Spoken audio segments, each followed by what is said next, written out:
Good morning, cousins. Um, right now, you are looking at the ceiling of my office because I am still kind of in morning mode. I still white around the mouth, ashy around the lips.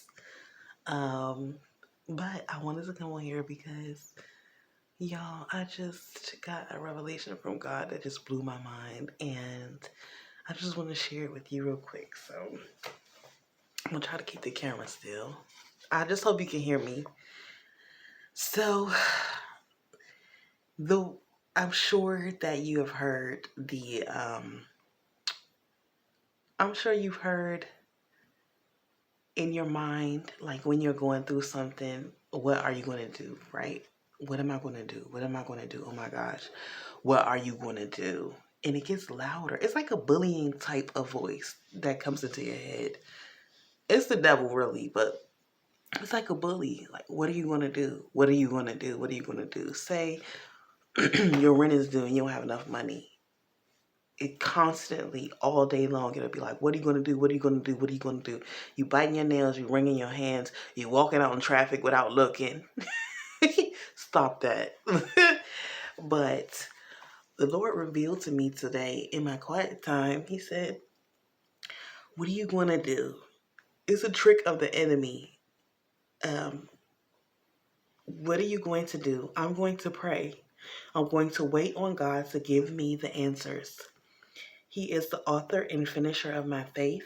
He orders my steps, and he wrote my beautiful life story. He knows what he's going to do. What I've learned in this time of um in this time that I've been spending with God is that anxiety is a form of pride. And that's going to be really controversial because sometimes some people do really have, I'm not going to negate the fact that some people do have mental illnesses. But a lot of us, the source of our anxiety is more so a sense of self. It's that needing to provide for yourself. It's that need. It's that pride. It's saying I'm in control and I'm anxious because I don't know what I'm going to do. And if we really surrender our lives to God, we have to get out of that self mode. What are you going to do puts us back into self mode? Self righteousness. Ooh, that hurt. Self righteousness is what we put ourselves back into because we're putting ourselves back into the driver's seat. The Bible talks about don't give any thought for your life. And the truth is, I remember I looked up the word steward. Steward. Steward. We are stewards over our money. We're stewards over our homes. We're stewards over our cars. You know what a steward is, boo? A steward is a manager. Have you ever gone to a place? Now, I know I've been ratchet at times. I had a ratchet past. And I used to, when I would have situations in fast food restaurants, they say somebody didn't have my food correct or something like that, you would ask for the manager. Who's the manager? You knew that the manager only has so much power because the manager was not the owner. The manager is not the owner. Let me just bust your bubble real quick, boo. You are not the owner. You are the manager. Yes, your name is on the paper.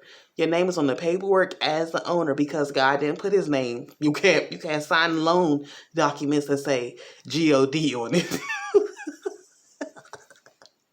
They're not going to approve the loan. So through you, God has provided. He's the owner of everything that we have. So he's the owner of your children. You are a steward. You're the parent. You are the steward. That's God's child. So if your child is giving you problems, if your car is giving you problems, if your house is giving you problems, let the owner know. You're just the manager. Let me finish what I was going to say so I can get off of here. What are you going to do puts us back into self mode. In order to be alive in Christ, you must die to yourself. Even while planning your goals, many go to Instagram or Pinterest boards instead of going to the source for the blueprint. What are you going to do? Pray and only do what God says. We make plans for our lives. We sit down with our papers and pens. We write down all these lofty plans. And we get disappointed when those plans don't work out. And it's not that it's not important to plan or have goals, but God has to be the source. I can't tell you how many jobs I've had where I was in the wrong field. I had picked the wrong field to start working in, and it wasn't good for me. It wasn't, and it was like, oh, well, it's just trial and error. I'm going to have to just try out a bunch of things. I never even thought to pray. I never even thought to go to God and be like, God, what am I supposed to be doing? You know? But he's put me back in this position now where I'm like literally the kid. I'm the little kid. He keeps calling me a little one. I'm 32 years old. You know what I'm saying? In the world, I'm a grown woman. I'm fully grown and fully responsible for my decisions. And God is saying, you ain't but a goober to me. You ain't but a goober to me. You don't know. And I am going to let you know. If you just just sit quiet enough and still enough before me, I'll let you know everything you're supposed to be doing right now. And if it's nothing, I'll let you know that too. I love y'all so much, and I hope this blessed somebody. Remember, you're not in control. So rest. Rest. Rest knowing that God is going to provide the answers. God is going to provide the resources. God is going to provide what we need, including myself, when we need it. Because he's our dad. He's the owner. You're just the manager. So when the devil come at you again with what are you going to do, you just say, I'm going to pray. I'm going to pray. Talk to the owner. Don't talk to me. I'm just the manager. Love y'all. Have a great, great day. Love you.